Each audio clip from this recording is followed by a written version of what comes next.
Hello, and welcome to another edition of TV Coast to Coast, our weekly video chat about what's coming up in the TV week ahead. I'm Christy Turnquist of The Oregonian and OregonLive.com here in beautiful Portland, Oregon. And our rotating crew of TV critics this week includes Vicki Hyman of New Jersey Star Ledger and NJ.com, and Mark DeWidziak of the Cleveland Plain Dealer and cleveland.com. Dave Walker, our beloved colleague of the New Orleans Times-Picayune and NOLA.com, is off this week. Lucky him. But hey, we're here to enjoy each other's company and talk about this week's new show, which is State of Affairs. It's kind of the highest profile premiere of the week. It's an NBC drama. It brings Katherine Heigl back to TV. Now, remember, Heigl made a big hit when she was a member of the ensemble of Grey's Anatomy. But she left that show for the supposedly greener pastures of movies after the success of Knocked Up. But she then wound up starring in one crummy romantic comedy after another and pretty much ran out of gas on her movie career. So now she's back on TV, and who can blame her for that? Because if you look around, TV is where all the good roles for women are these days, unless you're Meryl Streep.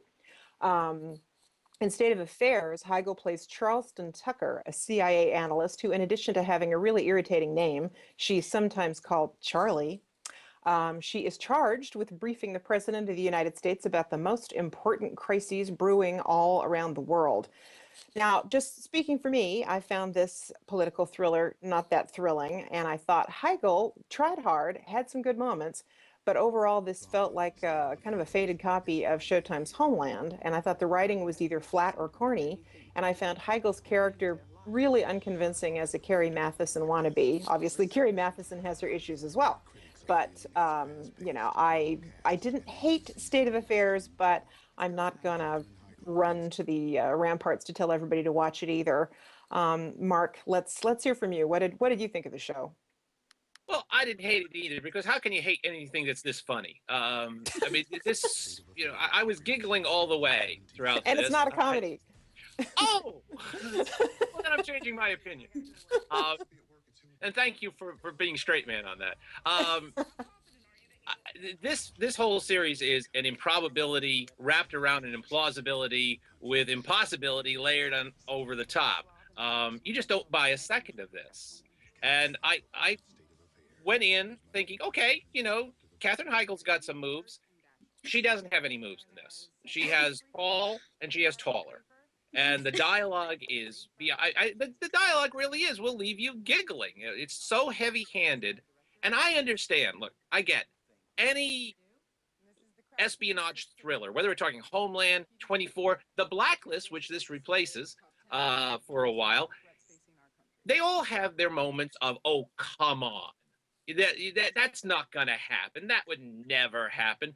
This whole show is an oh come on moment. The whole from first to last, and the greatest high crime and misdemeanor here is the wasting of the talents of Alfre-Woodard as the President of the United States. This is somebody who needs a series. This is the person who they should be molding the series around. You get through this and go, wait a minute here. So there was not the only thing that this show was good for me was that there should have been, a guy with two robots in the lower right-hand corner making comments throughout the entire thing. And I would have been right there with them. Vicki, what do you think?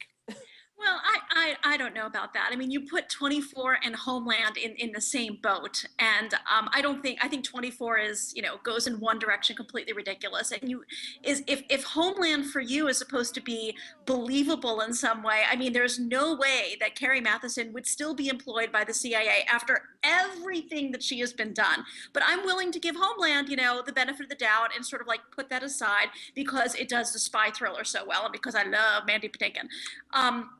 Now, I actually didn't hate State of Affairs as much as I thought I was going to. Actually, I didn't really hate it at all, and I can actually see it doing fairly well on broadcast television. I thought it was more in the mold of Madam Secretary than Homeland, even though Katherine Heigl has this irresponsible side where she's, getting over the death of her fiance, who also happens to be the president's son, the year before, and there's she has some guilt in that. Perhaps they're trying to hint at an arc going forward. I thought it was interesting. I like the fact that she wasn't totally bat bleep crazy like Carrie Mathison was. And I think my main problem is that, like what I've seen of Madam Secretary so far is that the problems of the week, the issues of the week that she's bringing forth to the president seem kind of cut and dried and not very interesting and not as murky as they are in Homeland and not as interesting. It's like, should we go after this guy or should we go after this guy? Oh, we'll go after this guy. And that didn't, I hope that they sort of take it in a more extreme direction, quite frankly. Christy. Yeah, I mean, it's odd that there's this sort of mini trend of shows set in Washington, D.C. or set among people who work for agencies based in Washington, D.C. Obviously, this season of Homeland is not taking place in Washington, D.C. for the better, I think. And so I don't exactly know why there's this trend. I don't know if it's people wanting to copy Scandal, Homeland. When I was watching State of Affairs, it seemed like it kind of fell somewhere between the wild, over-the-top melodrama of Scandal and kind of that inside baseball, vaguely menacing, we don't know quite what's going on, maneuvering that's the tone that House of Cards has managed to set. And, I suppose there's room sort of in between those shows for a show that's interesting, but I just didn't find State of Affairs interesting enough. It felt like they were trying to cram a lot of stuff into the pilot, which is always the case with a pilot. I think maybe if the plots could get more interesting, the show might work better.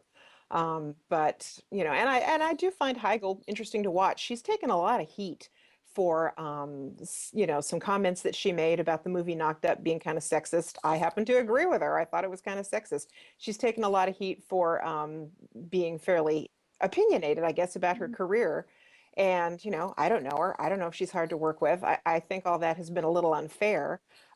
So I'm kind of hoping that this does turn out to be a good role for her. There's always room for another really fascinating, flawed female character on TV. So if this show turns out to be that, it'll be better than it is as it starts off. Just want to remind everybody that it premieres at 10 p.m., at least here in the Pacific time zone, on NBC Monday, November 17th, and it'll be on Mondays after that. Again, as Mark said, taking the place that was filled by The Blacklist, which is now off on its winter vacation. I think that pretty much does it for us this week, unless you guys had other points that you wanted to make. Only that, I think we're referencing this show with a lot of other shows like Homeland and Scandal. For me, and this is where, I would separate them. As improbable as all those shows get, and no show can drive me crazier than Homeland can. Thank you. Not even Scandal? Not even Scandal. I think Homeland wears me out even more. But there's always pluses that with the minuses. You're always sort of going the balancing act. That was true of 24 as well. It was true of most. If you go back and watch, the Manchurian Candidate, that's going to be true. But I'm still waiting for the pluses to show up on this show. I still really not. I'm not trying to be, overly sarcastic here. I'm really honestly trying to see, what are they going to build this show on? What exactly are they going to what is the big plus here? Well, I mean, it could be the arc with the president. I mean, I was interested in this plot that they're trying to bring forward about what happened a year ago, and how are they going to get their revenge, blah blah blah. And I do like alfre-woodard, so there's a lot going for it there, but it didn't really come out that much in the pilot. Yeah. I mean, I think we're in agreement that the show needs more alfre-woodard. I'm a little sort of skeptical about the wild coincidence that the dead man that so much of the mystery is revolving around was both Charlie's fiance and the president's son. That seems like a bit of a scandal element there. But if they can bring more alfre-woodard into it, I think we'll all be happy. I would. All right. Well, so we found at least that much consensus, so we can march forward with our day. I want to thank people for watching this edition of TV Coast to Coast. Please join us next week for another episode of our show. Thanks a lot. Bye, guys.